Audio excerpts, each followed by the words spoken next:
નમસ્કાર મિત્રો, હળવદનો અવાજમાં સ્વાગત છે તમારું. હાલ અત્યારે સ્થાનિક ચૂંટણીના પડઘમ વાગી ગયા છે. બસ હવે મતદાનને ગણતરીના દિવસો બાકી રહ્યા છે, 4-5 દિવસો. ત્યારે આપણે રાતાભેર સીટ ઉપર આવીએ છીએ, જ્યાં કોંગ્રેસના ઉમેદવાર છે, તેમના પતિ છે. આપણે તેમની સાથે ચર્ચા કરીશું. હિનેશભાઈ કરી. હિનેશભાઈ, પહેલાં તો તમારો પરિચય આપો અને તમારી સીટમાં કેટલા કેટલા ગામ આવે એ જણાવો. મારું નામ હિનેશ પટેલ અને મારા ઘરનાનું નામ સોનલબેન હિનેશભાઈ પટેલ, જેને કોંગ્રેસ પાર્ટીમાંથી ઉમેદવારી તાલુકા પંચાયતની કરેલ છે રાતાભેર સીટ ઉપર. અને મારા રાતાભેર સીટમાં 5 ગામ આવે, જે સમલી, વાકિયા, રાતાભેર, શિવપુર અને દેવપુર. આ 5 ગામ આવેલા છે. હાલ અત્યારે જ્યાં ચૂંટણી ચાલી રહી છે, બરોબર, અને બધા પૂરસૂરથી પ્રચાર કરી રહ્યા છે, તો તમારા વિસ્તારના શું એવા કામ બાકી છે જેને લઈ અને તમે ચૂંટણીમાં ઉભા રહ્યા હો ને તમે શું એનું કામ કરશો? જો પ્રશ્ન તો અનેક છે, બધા સમાજના અલગ અલગ પ્રશ્ન છે. ખેડૂતોના પણ અનેક પ્રશ્ન છે. ખેડૂતોને વીજળી, પાણી, ખાતર, બિયારણ, દવા, એના અનેક પ્રશ્નો તો એમને રજૂઆત થતી આવતી હોય અને હું રજૂઆત કરતો હોય હંમેશા. એટલે ખેડૂતોને હું એક વસ્તુ કહેવા માગું કે ટાઈમે જે તમારે વીજળીની જરૂર છે, તો એ વીજળી ન મળે તો ગમે ત્યારે તો મને યાદ કરવો, હું તમારા હારે ઊભો હોઈશ, હંમેશા તમારા માટે લડતો રહીશ. કાંઈ પણ હોય કે ટાઈમે ખેડૂતોને કોઈ પણ જો આ સરકારી ખરીદીમાં પૈસા નથી જમા થયા કેટલાયને, એ રોકાણા હોય તોય તમતાર મને યાદ કરવો. કાંઈ પણ પ્રશ્ન ખેડૂતોને હોય કે કોઈ પણ માલધારી સમાજને હોય કે કોઈ પણ હોય તો હિનેશ પટેલ. અત્યારે તમારે 11 ગામના જે ખેડૂતોનો પ્રશ્ન હતો નર્મદાનું પાણી, એનું કામ કેટલે પહોંચ્યું? અમારે જે 11 ગામનો ખેડૂતોનો પાણીનો પ્રશ્ન હતો એનું કામ તો ચાલુ છે અત્યારે. હવે 1-2 ગામ જ બાકી રહ્યા, બાકી 11 ગામમાં બધે નખાઈ ગઈ છે પાઇપે. હવે પાણી કે દિવસે આવે એનું હજી નક્કી નથી, કેમ કે હવે નિરાતે કામ ચાલુ છે, ક્યાંક ચાલુ છે ને ક્યાંક બંધ. અમારે અહીંયા જે એક સાઈડથી પાઇપ નાખીને ગયા છે, આ છેલ્લા 3 મહિનાથી હજી કોઈ આવીને ડોકું નથી કાઢ્યું. બરોબર, હાલ અત્યારે આપણે ખેતીવાડી વિસ્તારમાં છીએ.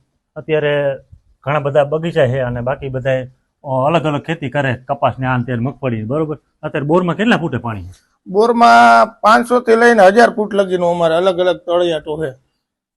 બરોબર, અમુક ઠેકાણે ખેડૂતોને મૂળ અત્યારે ખાસમાં ખાસ જરૂર હોય તો પાણીની છે, નર્મદાના ખાસ પાણી. જો નર્મદાનું પાણી આવી જાય અમારે, એટલે અમારે આ જે ઉત્પાદન અત્યારે હાવ ઘટી ગયું છે, એ અમારે પૂરતું ઉત્પાદન આવે. પછી તમારે થોડુંક હાઈવેથી તો અંદર ગામ છે, તો ટાઈમે ખાતર ને બિયારણ ને એવું બધું મળે? ગામમાં કોઈ સરકારી સહકારી મંડળી કે એવું કાંઈ છે નહીં, જે કાંઈ અમારે બહારથી જ લાવવાનું હોય છે. તો અમે આવનાર દિવસોમાં એ પણ કરશું કે સહકારી મંડળી બનાવી અને ખેડૂતોને સસ્તું અને ટાઈમે ખાતર મળી જાય વાકીયા ગામમાં, અને આજુબાજુના ગામને પણ સપ્લાય કરશું. જેને જરૂર હોય આજુબાજુના ગામને એને પણ હેલ્પ કરશું. પછી તમારે જો કે ચરાડવા ડિવિઝન જ લાગી, તો પછી લાઇટમાં કેવું કરે? લાઇટમાં હવે એમાં એવું છે, આપણે બધા શું ડિવિઝનના અધિકારીઓનો એનો વાક કાઢે, પણ આમ જોવા જઈએ ને તો જો મારું તો પર્સનલી અવર જવર રહેતી હોય છે પીજીવીસીએલમાં. બરોબર, કે પીજીવીસીએલમાં ખાલી 26 જણાનો સ્ટાફ એને 100 થી વધારે ફીડર છે. હવે 100 થી વધારે ફીડરમાં જો આ અત્યારે 26 જણાને પૂરું કરવું એ આ શક્ય વાત નથી કે કોઈને ટાઈમે પૂરતી વીજળી આપી શકે, કેમ કે 26 જણા એમાંથી 2-3 તો નાઇટમાં હોય. હવે દિવસનો સ્ટાફ કેટલો રહ્યો, હવે કેવી રીતે બિચારા બધી જગ્યાએ પહોંચી વળે? એટલે આની પણ મેં રજૂઆત ઉર્જા મંત્રીને કરેલી છે લેખિતમાં કે ભાઈ અમને ઉત્તર દક્ષિણ 2 ઝોન કરી દો અને આમાંથી અમને 2 ડિવાઈડ કરીને બીજું સબ ડિવિઝન આપો અમને, તો બીજા 26-27 જણાનો સ્ટાફ થઈ જાય તો ખેડૂતોનું કાંઈ પણ મેન્ટેનન્સ આ તે કરવાનું થાય, ગમે ફોલ્ટ હોય તો તાત્કાલિક રિપેર થાય. મિત્રો, આ હિનેશભાઈ આપણી સાથે છે અને ઘણીવાર ચરાડવા ડિવિઝનમાં મેં જોયા છે લોકોના પ્રશ્નો, જ્યારે લાઇટની સમસ્યા હોય ત્યારે ખૂબ એમનો અવાજ ઉઠાવતા હોય છે. અને બીજો પ્રશ્ન આ લોકોને જે નર્મદાના પાણીનો છે તેની પણ પાઇપલાઇનનું કામ અત્યારે ચાલુ છે. અને હવે અત્યારે તમે જે તમારા 5 ગામના જે મતદારો આવે એને શું અપીલ કરશો?